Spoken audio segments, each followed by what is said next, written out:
Titanic Talk with Nelson Aspin and Alexandra Boyd. Here we feature stories from the independent documentary Ship of Dreams Titanic movie diaries and everything else to do with the iconic ship. From James Cameron's epic groundbreaking movie to the history and legacy of Titanic herself. Join us and our special guests as we continue the 25th anniversary celebrations of Titanic. This is your first-class ticket to everything aboard the Ship of Dreams. I'm Nelson Aspin with an especially deep voice today because I'm battling a cold, but that's all right because I appreciate the extra dose of testosterone because I'm surrounded by two lovely women associated with James Cameron's 1997 Titanic epic. Of course, my lovely co-host, Alexandra Boyd, the filmmaker behind Ship of Dreams Titanic movie diaries, and one of her featured actors from the film in the documentary. Alexandra, will you make the introductions, please? I will, because Linda and I met on the set and I was like, oh, another redhead, one. Second, what are you doing? She said, I'm third-class woman. I said, I'm first-class woman. And that's how we used to refer to each other. Linda Kerns is, actually, you have several titles in the film. Explain a little bit who you were, because everyone will know you when you think that. I have third-class woman as a title, and then I have third-class Irish woman as a title. I was the frozen dead eyeballs at the end of the movie, you know, when they're pulling people out of the water, and there I am with my big frozen contact lenses. And you'll see me in the party scene down in third class, swilling a beer while Kate and Leo are out looking glamorous. And one of our fans who's watched the documentary said, oh, you mean the Jesus, Mary and Joseph lady? I love her. Oh, yes. Yeah, I get that too. And you know what? I really wasn't thinking when I said that. That was just an ad lib that came out. And I wasn't thinking about the fact that that's really kind of an expletive, you know. It's kind of like saying God damn or something. And I was like, oh my God, they bleep it now on television. Yeah, they leave Mary and Joseph in and they bleep out Jesus. What world are we living in? I mean, it's so true to the time. And yeah, Jesus, Mary and Joseph.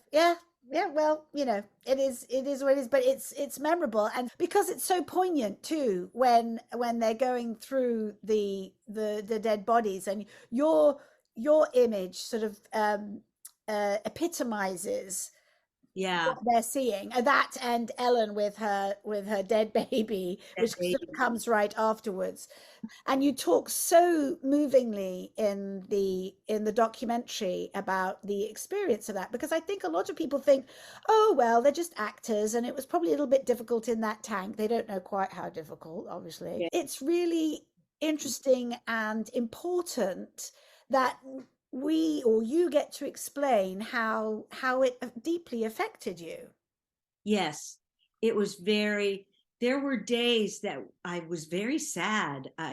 I admit, when we were filming something that was particularly dramatic, I would get kind of upset about it and have to go back to the trailer and the dressing room and kind of decompress, because when you really thought about it, about this massive number of people and that the tragic way that they died because of a series of mistakes that people made, you know, if any one of those things hadn't happened, it wouldn't have happened. It, you know, by him speeding up the ship and, you know, backing up instead of moving forward, and it's all. It was just so upsetting to think of all of these people whose lives were lost because of a series of errors and because of an iceberg. Yes. No, Did you do once you knew you were going to be involved in the film, did you delve very deep into the story? Were you prepared in any way that what you would be doing might be an experience like the one you had? No, I really wasn't, because it was very short notice when I found out I was doing it. And so I didn't really have the time to do a lot of preparation. The preparation that I did do was Jim Cameron had a huge script. It was like a couple hundred pages. And if he had shot all of that, we would have 3 Titanic movies. Yes. And I read that, and that had a lot of information in it. It does. His research was deep and wide and evident. Linda, we've talked to other people in the film who've, part of the audition process was being in the water. When you auditioned, did you have any, because you actually got to be in the water for the film quite memorably, did you have to have any aqua audition? No, I didn't. They just assumed you would be okay in the water? That's rather risky. Did. Yeah. Yeah. And I mean, all of us in the water had on those little life jacket things, which actually did float a bit. And we had on wetsuits underneath our costumes. We were protected in any way you could be from anything that might happen in the water. But no, I didn't have a jump in the swimming pool and scream audition. What's marvelous about in Ship of Dreams, the documentary, is that we get to an explanation about what went into making you all frozen ready for the post-sinking scene as well. So, but your shot there, so memorable.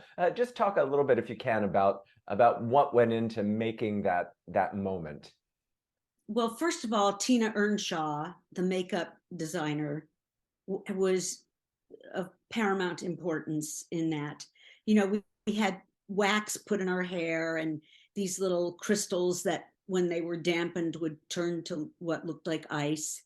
And it took forever to get all that junk out of your hair after you were done shooting. And then of course, makeup that was looked a little bluer, and the contact lenses that were fitted actually by the woman who is now my ophthalmologist. I went to her. I needed an eye doctor, and I went to her after the shooting of the film. That's nice to know they hired an actual professional an eye professional, not just a makeup professional, but an eye professional. You hear nightmares about people playing aliens and things and having these lenses in for extended periods of time, and it really being quite bad for their eyesight. Yeah, and having to be led around a little bit in the water tank, because I couldn't really see very well. It's like having a really severe case of cataracts, and I couldn't see very well. So I had to have one of the crew people kind of leading me around by the hand when I had to move positions or anything. And I understand, someone told me that those contact lenses were initially supposed to be worn by Leonardo, and that either they decided or he decided that they weren't going to do that.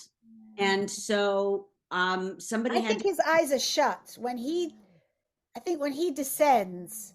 He shut his eyes. I think really. I think they're now we have to look again, because I think they're open. Are they? But he wouldn't have been. Answers on a postcard. All right, there's the great debate. So there's the trivia question for all our listeners. Don't assume that you know the answer. Like we're going to have to look that up. Because if his eyes were open, they should have been like your eyes, I imagine. And if he refused to wear them because he could, he'd have shut his eyes. And it probably would have looked super creepy if his. Oh my gosh, I have to find out what he does on that shot now. Okay. You know, Linda, I just finished reading a book called, not coincidentally, The Ship of Dreams, about the sinking of the Titanic as it reflected the end of the Edwardian Age, by one of our other Titanic talk guests, Gareth Russell. And one of the things in the book that I found out was about how days later, another ship came by and saw bodies floating, like the bodies that hadn't been recovered. And the passengers on that ship wanted to stop to recover them, obviously knowing, oh my gosh, these have to be Titanic people. And they're like, no, that's up to the recovery ship, not to us. And the ship went on. But they described seeing in the water a woman holding a baby in the water, and also a woman holding a dog in the water that had been there for days. And and I knew we were going to be speaking because I just read this a couple of days ago, and I was like, it's I mean, it was so upsetting to think about, but especially that your character might have been floating there for days. Yes. Before even being and recovered. certainly Ellen's character, the lady with the baby, it starts with Linda and then they kind of come back to Ellen, and often people go, is that the lady that goes to the captain with the baby? Where should I go? Where should I go? Right. But they're not the same actors. But he did know that that they recovered a woman and a baby, and there are several moments in the film that he borrowed or repurposed, shall we say. Isn't it funny that he didn't include dogs in the sinking, though? We saw Alexandra, we saw you enter the ship with a dog. We saw that. There was a scene also that Jim Cameron filmed of a French bulldog paddling through the water. It was a little black dog paddling through the water, and in the script, it described it as looking like a devil was coming toward them because its little eyes were lit up, and it was just black. It was black, and so it bled into the night, and it just looked like this terrifying creature swimming through the water, and it was actually this little French bulldog, which I wanted to adopt, but Jim Cameron got it. Okay. Oh, did he? Oh, you were there. You saw them filming it. Yeah. And I wanted to adopt that little dog. It was so cute. And Jim Cameron said, no, I'm getting the dog. I don't know if he ever did, but obviously. Well, I guess what he wants, he gets. That's exactly right. Would you do us a favor, Linda, and read a little bit? You read obviously from your diary in the film, but you've got a little bit of there that didn't make the cut. But would you read that for us? Because there's so much in these diaries that is so rich and so interesting and and just wonderful. I'd love it if you would read what you have there. Absolutely. Yeah, a lot of the diary was just, me musing over things that had happened. The most fun on the entire shoot for me was the night up on deck shooting the, quote, Brian being dragged scene, because I was an actress that night. I really got to work. Bringing to life some of what must have happened on that fateful night, recreating that loss, the drama of those moments was a rare thing. Those nights up there on our knees, crying and moaning and imagining what it was really like for those people, watching their entire lives drain away before them, those were the real acting nights. It broke my heart to see those shots with Brian didn't make the final cut of the film. They were my moment, my special contribution to the film. I'm grateful that a photo of it made it into the book, though. At least there's some record of all that hard work. So many people have asked about being in the water and what it was like. I must admit I had it easier than a lot of folks. The extras had the longest hours in the tanks. I had 2 or 3 days in the water. The longest of those was about 5 or so hours at a stretch, I think. And yes, people did get eye infections and various other things. I'm not sure that can be avoided completely in this type of situation. As uncomfortable as it may have been at the time, it was all worth it seeing the finished product. And for me, seeing my face, my dead eyeballs, my frozen personage on the Oscar telecast. It may be my only shot at Oscar stardom, and I loved it. Congratulations, Tina and Simon, and all of the great people in their department. Simon was the makeup and hair person who worked with me particularly, and he was just a wonderful British man. He was hilarious, had all the gossip. That's lovely. It's so, oh God. And I remember we were all at my house, weren't we? I invited everybody over and we watched the Oscars. And I had a moment for the nomination for Best Art Direction for Peter Lamont, and you Yes. had your moment because they showed the makeup for Tina and her team. You know, they do that little sort of behind the scenes stuff, and none of us ever imagined we'd get featured Yeah. in Oh, I such would a love way. to see that. Is that on YouTube somewhere? Oh, it must be. Yes, I'm sure. I know we grabbed a bit of it for Sean Connery announcing the best film. There must be the whole telecast somewhere. I recorded the telecast, but it's of course on VHS, and Lord knows whether that tape is still even playable. You got to get that Oh, I'm sure converted. it I is. would think Yeah. you've got to get that converted to another format while you still Yeah. can. Yeah, that's true. I should.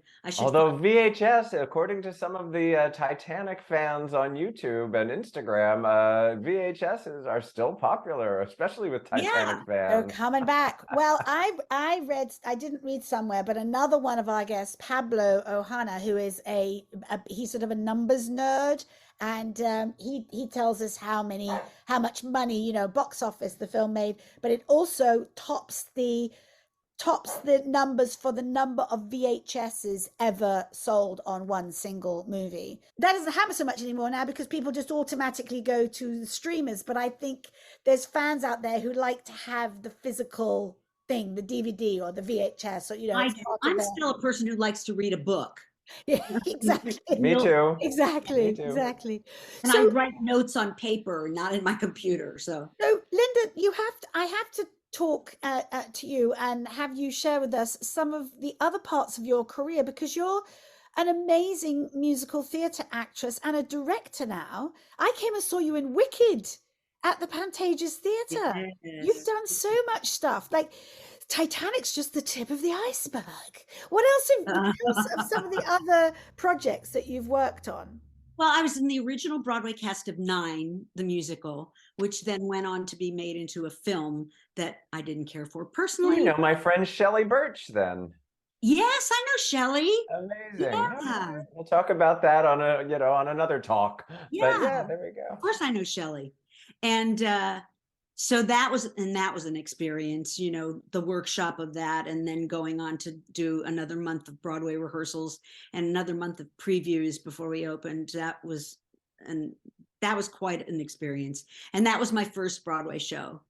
And then I went on to be a replacement in Big River on Broadway, which was also another, I don't know, each project has its own special personality, its own special quirks and funny things that happen, and nothing is ever the same twice. And now I've gone on to doing some directing plays here in LA. And I just actually directed a new play called Tornado. I love directing, and I'm having a great time doing it. And I have to say I'm getting better at it. You know, when I first started directing, the person who asked me to direct something, he wanted me to direct a production of I Do, the old musical that starred Robert Preston and Mary Martin. And I said, I think you've got the wrong person. And he said, no, you should be directing. This is the right person. And the minute I started it, I was in love with it. I don't know if it's the control freak in me or what, but being able to shape something the way you see it in your mind is really exciting. You know that, Alexandra, from absolutely. You can see me. I'm nodding and going, yes. I want to say yes, but I don't want to interrupt you. That's exactly what happened. And just to speak a little bit to female directors, I think it takes somebody to ask us, because I was asked to direct a short film. The man that was going to direct it sort of lost interest or whatever. So the producer said, well, you're an actor. You can tell the actors what to do, can't you? And I was like, can I? Yeah, sure. And so that was that thing of like, well, I'll have a go. And if nobody knows that I'm a complete virgin at this, I just won't tell them till the end. And it became exactly what you're talking about. It's like, oh, I know this from an actor's point of view. Now I'm the other side of it. I have the language, and then I still have this, you get to have this vision and sort of mold this piece of you know, art into something that ultimately becomes greater than the sum of its parts. And it's Yes. very empowering. It's very But empowering. isn't that what's magic about the entertainment industry for all of us? I mean, you especially if you have a job that lasts for a while, like a Broadway show, or in my case, a morning show, or whatever it is that you're doing, and you think, well, this will last. You think at the time forever, and of course it doesn't. Nothing lasts forever, but you can always, you're really never aged out. You might get aged out of a particular job, but you never get aged out of the industry. You can reimagine yourself in so many ways. There's so many things to do, and that's kind of the magic thing about it. Yeah, as long I'm finding that now. Yeah. Yeah. I mean, I'm getting older and there aren't as many parts for me acting wise. And as much as I should, people told me when I was 20 that I was going to work when I was 50. And I worked when I was 20 and it slowed down when I turned 50. Oh yes, they love to do that, don't they? Because you're not an ingenue, quote unquote ingenue. You'll have to wait till you're a character, because you're a character actor now. But there are no young character parts, right? Wrong. Oh, it's such wrong. Yes. So, Yes. yeah. And you know, as I started, I don't consider this a total transition to only directing. I'm not going to do an only anything. I feel like I'll still look for directing work and I'll still look for acting work. And I don't know what else. Maybe there's something else that I can do within this industry that I just haven't figured out yet. I think you could write, you know, Yeah, everybody wrote a diary for me. So, you know, you've proven that you can write, and everybody has a book in them, I think. So, And you did musicals. Are you still singing? Yes, I am. I'm teaching singing actually in the musical theater program at UCLA.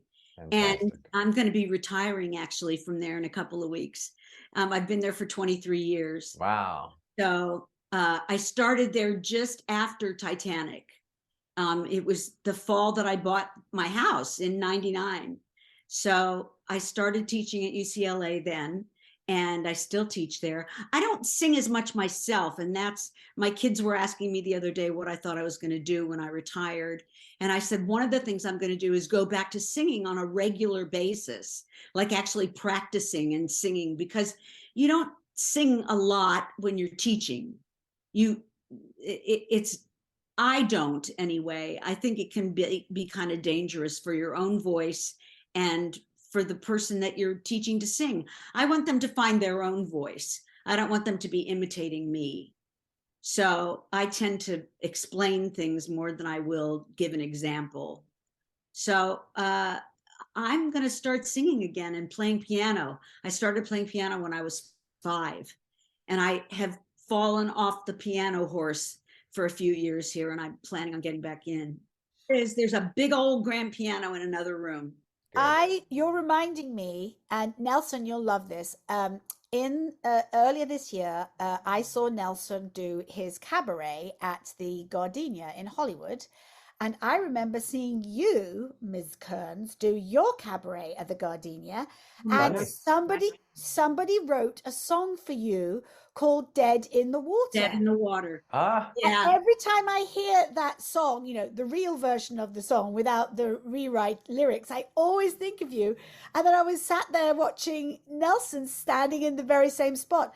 And the last time I had been there was watching you do your cabaret. That's so And funny. who was with us? Rebecca Klingler, Mother at Stern. Yes. So all the worlds were colliding. And Tabitha from Bewitched. I mean, it was very random. I don't know what Tabitha has to do with the Titanic, but she was there. You wove it in, darling. You wove it in very well. It was a beautiful tapestry. My friend Phil Swan wrote that song. I said, you know, I have to have something in my cabaret act about Titanic. I can't just completely ignore it. And he sat down in one evening and wrote this song, Dead in the Water, which is just hysterically funny and has me standing next to Leonardo and Kate waving on the deck and all sorts of little tidbits from the film, some of which didn't even make it into the film.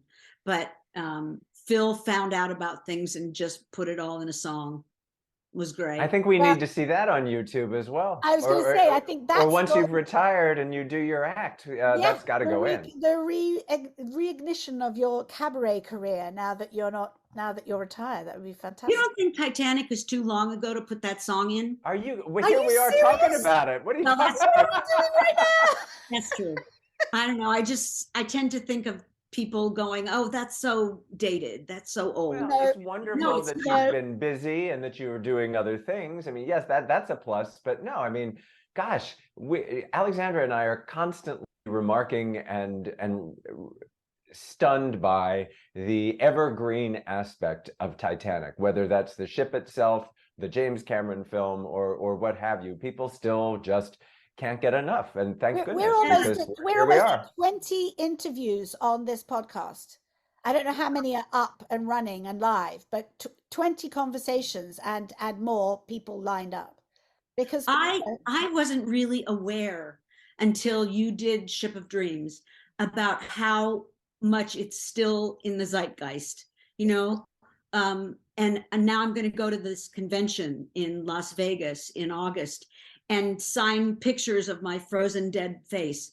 And the fact that it still touches people so much. I'm sorry, I can't resist this, Linda, because you've told us you have the same eye doctor that fitted you with the contacts from Titanic. If that convention is in August, this gives you a couple of months. Get in touch with her. Please get a pair of white contact lenses so that you can go. People will want to get photos with you if you put those contacts in.